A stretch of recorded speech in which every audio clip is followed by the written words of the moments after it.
Big Questions with the Dead Milkmen.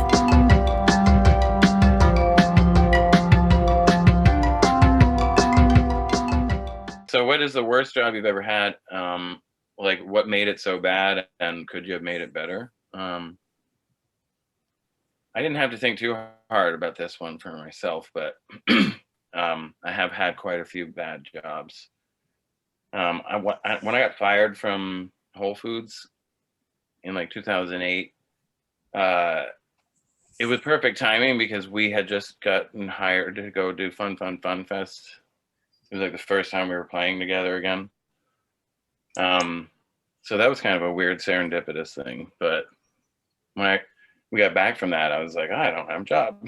So the first thing that opened up was for TLA Video, but it was there at their headquarters. So it was like in, what was it, Second and Market, I think. And it was a data entry job. And this department had just opened up, and I was one of like 4 people that got hired to put in the information for like porno films. And at first, like all kinds. And then they came up to me like 2 days into it, and they were like, do you want just like straight stuff? And I was like, yeah, I think that's better. No, not that there's anything wrong, but like, so it was basically, I was getting these like images sent, like, and I had to type in details into this database, like what the director's name was, all sorts of information. And you didn't have to watch the whole film. I didn't actually see any of the moving videos. Just what? Images and like this would be my dream job. Cover boxes. There was like classic ones too. It was like vintage ones. So I had to put in all sorts of information. And then at the end, I had to write, this was the only part that I liked about the job. I had to write like a review of it. Of course, again, without seeing it. So I had like a fake name and everything. And I would write these like things. And I did this from 9 to 5, Monday through Friday, to, make ends meet. And like I had kids, and it was like the first thing that came up. And, you get, when you feel like desperate for work, you get like sucked into things like that. You get sucked into these things. And then, I have a tendency to like work at jobs for 4 years. My kids were like, Dad, didn't you work at that for 4 years too? And I was like, oh my God, that's so weird. And it's true. And I ended at church I got fired from. I worked there for 4 years. So, but that was the worst, because I started having nightmares, like pornographic nightmares and stuff. That sounds weird. I don't know. And then I just one day, like I went on my lunch break and I got on the subway and went home, and I just like never went back. I maybe left a note. Because they would come up to me and they'd be like, we looked at your keywords, and it says that there was like bareback in this one, and that actually isn't. And I'm like, oh, okay. And they're like, so they're like paying attention to what I was doing. Just makes sense. And that would have been my dream job, to get paid to write a review of Eye Cream of Genie. I would just be so happy.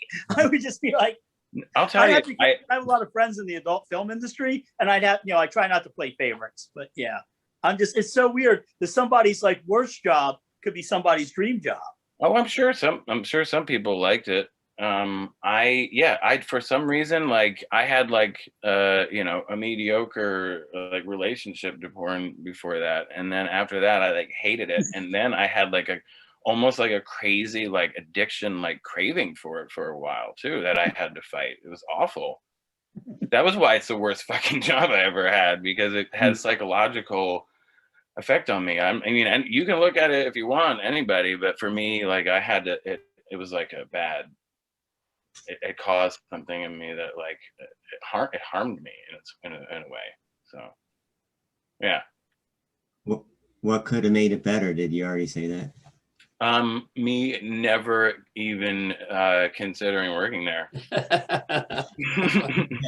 Because like I said, I had like I barely looked at porn before that. Like I didn't care about it. That's why I thought, oh, I could do this job. But I didn't realize like the nonstop, like, and after a while, like I just, so Yeah, and I've had some other crazy, weird jobs, but that one, yeah, no good. I don't know if TLA is even a thing anymore. There is actually, when we did Ardmore, they actually have a store. It's like a video store out by Ardmore still. Yeah. Oh yeah, yeah. There used to be an art house movies place. I used to go to TLA on 4th and South all the time because they had cult. Yeah. I mean, they used to have a lot of great selection back in the day. Yeah, like 90s. Yeah. There used to be this really wacky girl who used to work at the one on Spruce Street. I think it was on Spruce Street, like around like 15th and 16th and Spruce. And when the film Born on the 4th of July came out, she put like flames on the flag and made it say burn on the 4th of July and put like bangs and an eye patch on Tom Cruise. And when the these old people came in, now she's telling me about how she just did this, right? And these old people come in, they're like, young lady, we just want to say that's terrible. And without batting an eye, she goes, I know it's awful. I'd like to do something about it, but my manager won't let me. I worked at video stores, photo labs. Those were the best jobs I had. Yeah, those were great. I never took them too seriously though. So. But I don't want to take up too so it's It's my turn next. Yeah. Yeah. So I've worked a bunch of jobs, mostly in the graphic design and tech industry. Although my very first job in high school, which is not my worst job, I was a janitor at the high school. And actually that was a pretty good job actually. I didn't have to clean the bathroom, so maybe that would have made it bad, but basically I had to clean the library and the media center. So it was a pretty nice job. But the job that I would say was the worst is one of my tech jobs, which was, I started in like mid 1999 and I worked for a tech, a company that was, for its time, I guess was pretty cutting edge. They had a system where they would lease office equipment. But the selling point of their business is that you could apply for credit, financing online on the internet. This thing that was still being developed and rolled out to everybody, the average Joe, and you would get a credit score and a result like within 5 or 10 minutes. And there was this complicated process where you'd fill out some online forms and it would do this, that, and the other. Anyway, I was hired as a webmaster back in the day when they used that term.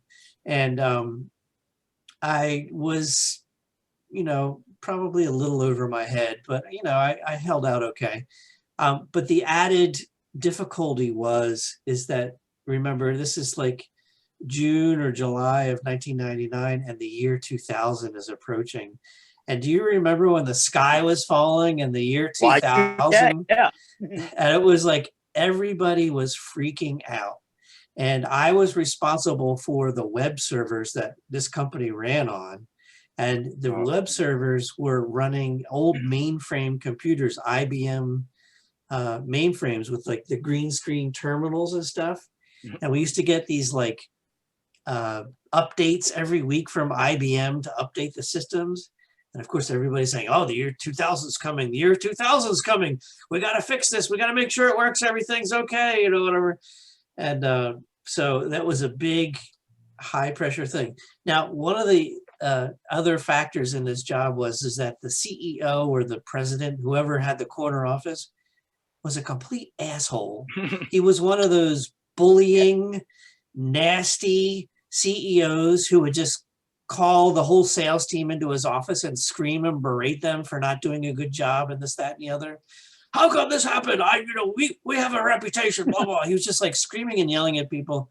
And so there was that pressure on top of the year 2000.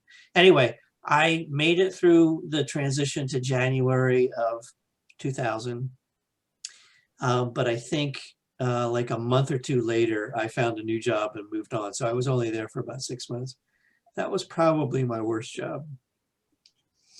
18. I was also in IT for the Y2K, and I was in a meeting, and I suggested that we adopt the Jewish calendar so we just have to worry about why 6K. I'm not kidding. And someone actually took it seriously. I actually said, now is this a possible? I'm like, oh dear God.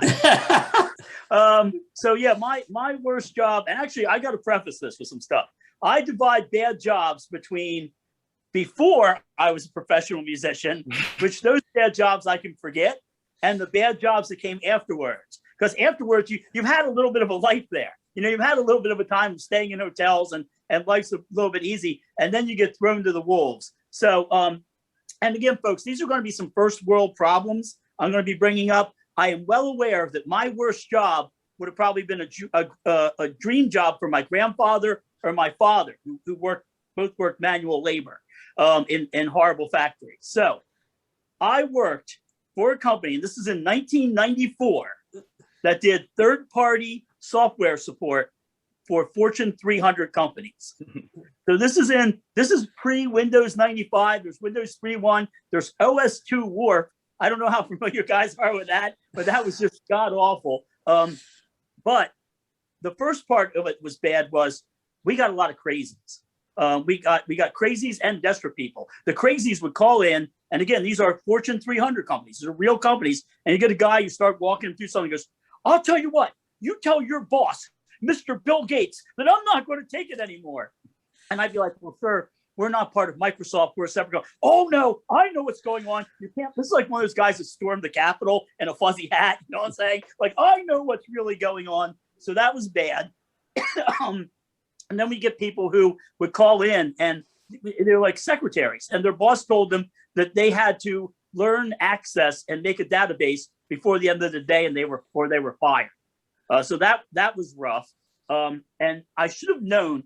I shouldn't have taken the job. But you know, like I saw the thing, I saw what they were paying, and I thought, well, I'll go. I go in, and everybody there's got a scowl on their face. Not a good sign. And they take me in the room and they start giving me these tests. Now I have a degree in this crap, so I'm like, oh, I can build like nested formulas in Excel. So I'm doing well on the test. And eventually this guy comes in. One of the guys that ran the place was really scary. He was like ex-military intelligence, and he sees that I'm kind of enjoying myself, and he's got this scowl, and he slaps 3 pens down on the desk. Now this is back in the early 90s. If you went for an IT job, you got a lot of think outside the box questions. Like they would ask you, why do you think, at the end of the interview, they go, and why do you think manhole covers are round? And if you didn't know the answer, you probably weren't going to get the job. The guy slaps down 4 pens, and I'm not really enjoying this, 3 pens, and I'm not really enjoying this place. He says, make a square out of these 3 pens. So I'm sitting there and I'm working on the test. I keep looking at the pens, and I'm thinking, I'm not really digging this. So I'm just going to be a smart ass. So I take the 3 pens and I make a numeral 4 out of them. So the guy comes back, I rate him, and he comes in, he goes, what's that? And I said, it's 4. 4 is a perfect square. 2 squares is 4. Just being a smart ass, thinking they'll ask me to leave, and they hired me on the spot. And the interview process was so raw that my area wound up being right outside where the interview room had 2 doors. One they would bring you in, and then there was one that led to the outside, and they set it up that way. So some people would just get up in the middle of the interview thing and leave while taking the test. So my job, when they were interviewing somebody, every 45 minutes or so, I would just have to open the door and peek in to see if they were still there.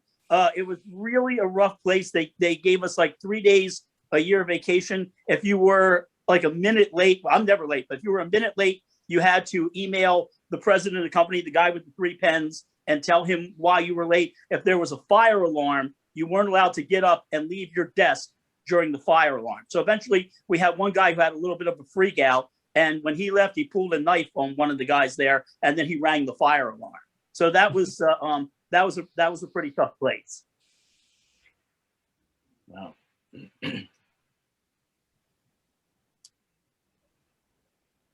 I guess there are no questions about it. Good. We're okay. I forgot to mention that I had to wear a suit and tie to that awful job. No. I love that. I hate that.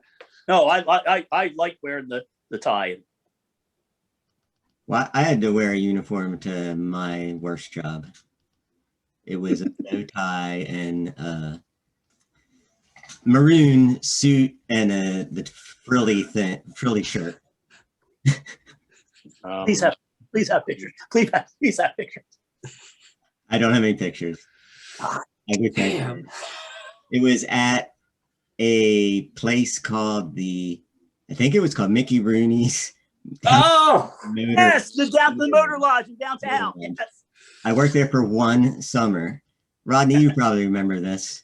yes, I remember. They I were have building clips the of that new place. one across the street at the time, but this was before that opened up. And it became a Ramada officially, I think, after I left. But that's beside the point. It's a place where it's a resort with a golf course, and Mickey Rooney's face was the advertisement for it or something. A smiling was he an old. investor or a part owner? No, Nicky Rooney was He was a broke at one friend point. he was a friend of Yeah. the owner. The owner also owned the farmer's market where Rodney and I used to do some shopping. Mickey Rooney fell on hard times, and he would sort of rent out his space for things. So that's why he was. Well, I don't know if the internet is correct, but I did a little bit of research Oh. that the owner, the Tabas, that family, befriended. They were friends of Mickey Rooney's, and they let him stay. He owned a very small share of the place in exchange for staying there for free, and it's by the point, and him advertising it anyway. And he liked to play golf, and it was a golf resort. Also had swimming pools. It was pretty sprawling. It's now the site of the Downingtown Country Club, but it doesn't exist anymore as the Motor Lodge. It began in the 60s or late 50s, something like that. I worked there in the summer of '81 because I wanted a summer job, and I declined the summer offer to work at the library Temple Library, where I worked for the semester. Unfortunately, because I didn't want to find a place. Couldn't live in the dorms, and I didn't want to find a sublet. But I became a waiter for like 2 weeks. I did everything that you could possibly do wrong. I spilled water on guests by mistake. I got orders mixed up. I picked somebody else's order, another waiter or waitress's order. And I got so many complaints because I had to wear a name tag. Everyone had to wear a name tag.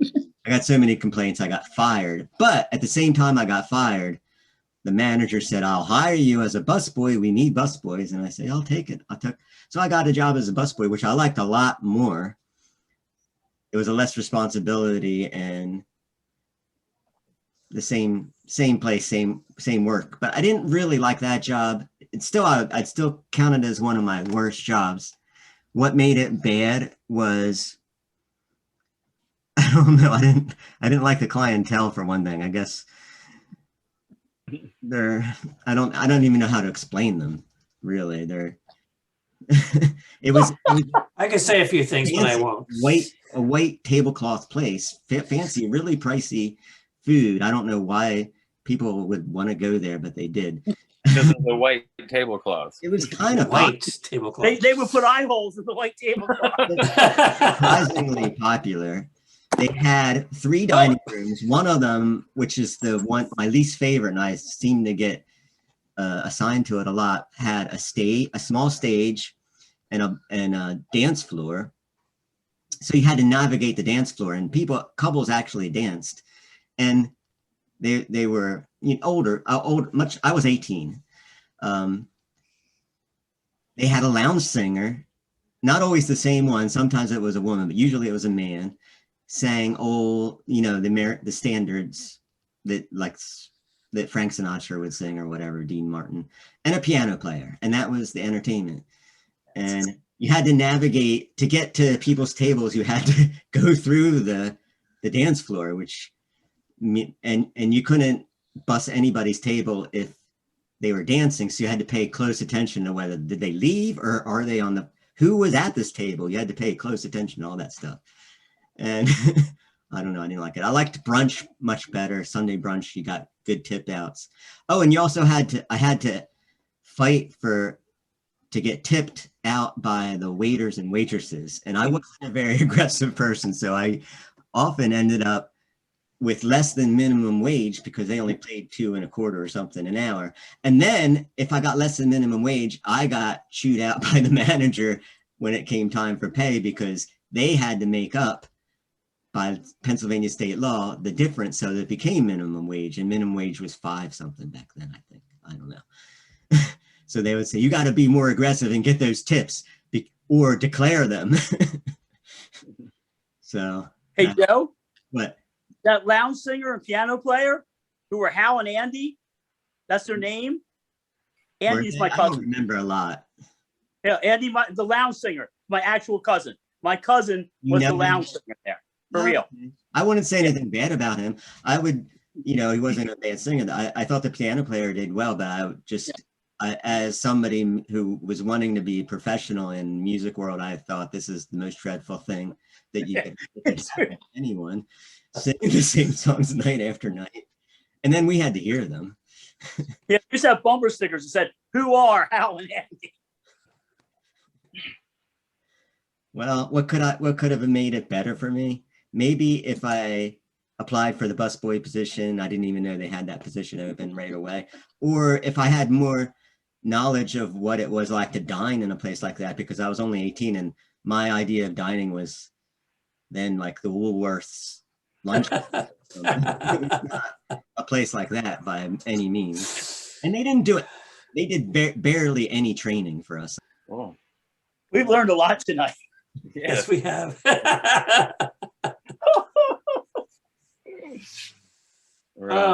Recommendations? Yeah. Recommendation. I recommend anybody out there, I mean, how old are you? You should get your eyes checked. You should have your ears checked. Go to the doctor. I don't care. I know. How old are you? Go to the doctor. Go see a doctor. I did go. Don't ever say you don't need a doctor. Go check your eyes. All right, that's it. You wear glasses, Dan? I have to wear readers now when I'm reading something. It happened like almost overnight. It was very strange. It was around when I turned 40. Like I was reading The Hobbit to the kids, and it was a really small print anyway. And I was like, the one night I was like, oh my gosh. And Chrissy was working at Rite Aid, and I was visiting her, and they had the glasses in the pharmacy section, and I was like, oh my gosh, these are like $3. All right. We're not going to tell Dan what happens when you turn 50, right, guys? Yeah. No, but I will tell Dan the reason that the print is so small in The Hobbit is because Bilbo Baggins used to write really tiny. It was kind of big for him, though. Yeah, I guess when you turn 50, do I have to get bifocals? I'm not going to go there, but I lose the hair on my legs. Yeah, no, yeah. My recommendation tonight is a movie which you can watch on Netflix. It came out last year, but I didn't get around to watching it until last week. And it's called Mank. And it's about, what's his name? Herman Mankiewicz, who is the guy that wrote the screenplay for Citizen Kane. Mm-hmm. And it stars Gary Oldman as the main character. And it's shot in black and white, and it's very good. It's there's a lot of dialogue. It has a different pace than a lot of like modern movies that I guess a lot of people like action and stuff. It's definitely an old-fashioned style movie, but it's very interesting. And now I haven't seen Citizen Kane in a long, long time. I need to go back and watch the movie. So anyway, I recommend the movie Mank. What else can I say about it? Oh, the music is done by Trent Reznor and Atticus Finch from Nine Inch Nails, which is very interesting. So yeah, anyway, that's my recommendation tonight. It's on Netflix. Television saved. First of all, Benn Mankiewicz, the son of the character, he's the guy who hosts the stuff on Turner Classic Movies. He's going to dovetail into mine. But television saved. Did you know television saved Citizen Kane? William Randolph Hearst buried the film. And it wasn't until TV needed stuff to show that they reopened the vaults and showed it again. I was, this film rocks. Okay, so my two recommendations. The first is a very serious one. So and I'll get to a silly one next, but the serious one, there's a producer whom I follow on YouTube named Ben Jordan. That's Ben with 2 N's. He's a nice producer, not like me. He doesn't scream, throw things, and fire everybody. But he has a video out, which is why aren't there more female producers? And he takes it over about 40 minutes. He takes that question and he looks at all angles, to be fair, because, you know, some people say, oh, well, women hear things differently, or men and women have different brains, that sort of stuff. And he goes through and he says, no, that's not quite the case. And it turns out that a lot of women aren't in producing or in music because men can be jerks.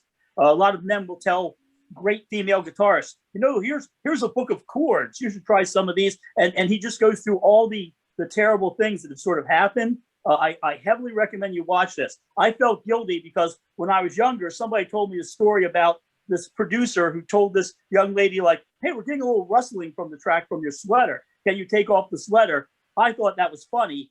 And now I realize there's somebody who just kind of probably stopped her career in music because somebody was a jerk to her. So, you know, please, we'll put it up in the thing. Please check this out. I guarantee it is fascinating and really thought out and really well done. And Ben is also, I think he's a former mixed martial arts fighter. So if you're going to argue with him, you're probably going to eat some teeth. Yeah, So I subscribe to his channel already. I think he's a great guy.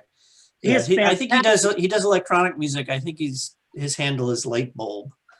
Yeah, he did the whole Behringer thing where he ran through and said RA being basically, yeah. That was fantastic. Now the silly thing I'm going to recommend, and I can't believe more people don't know about this. It's Hanging with Dr. Z.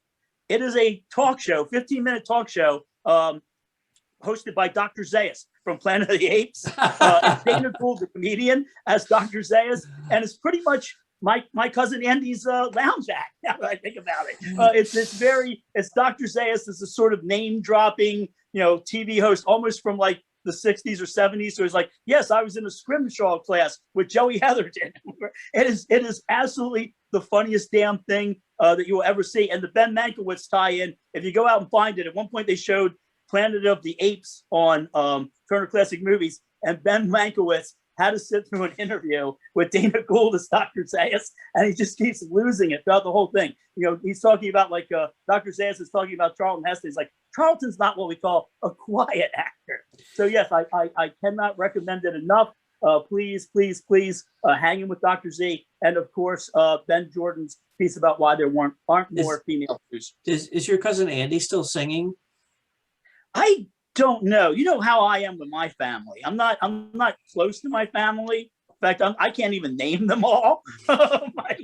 my 2 sisters are that one and that one. So I don't know. You know what? I'll ask my mom. She might know. And I'll you know, my dad doesn't care. I'll ask my mom, and she might know. I'm hoping Hal and Andy are still together. Here's to you. Lift the pint to Hal and Andy, everybody. Yay. I like to recommend a website called Freedom Has No Bounds. It's a nice little portal for anyone who's interested in the early Philly hardcore punk scene that I guess the Dead Milkmen came out of, like Autistic Behavior, Blunder Boys, stuff like that. There's a lot of recordings that it links to. Also zines and stuff like that, as well as, I guess, as well as shows that happened in the late 70s, early 80s by bands not from Philly, but who came to Philly. I guess they're considered like the seminal shows that people saw and said, ooh, punk rock, new wave. Yeah, freedomhasnobounds.com. There's a Dead Milkmen show on there too. Do you remember which one it was? It was our Elks Lodge, Atlantic City. Oh yeah, what we call. I remember that. The first show of our Big Lizard tour.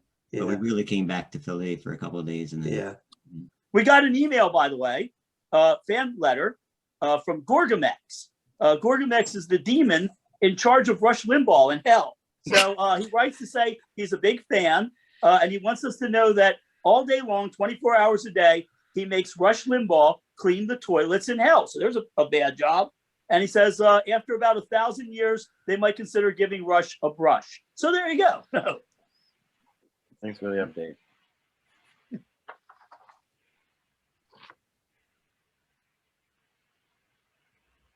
The for the people.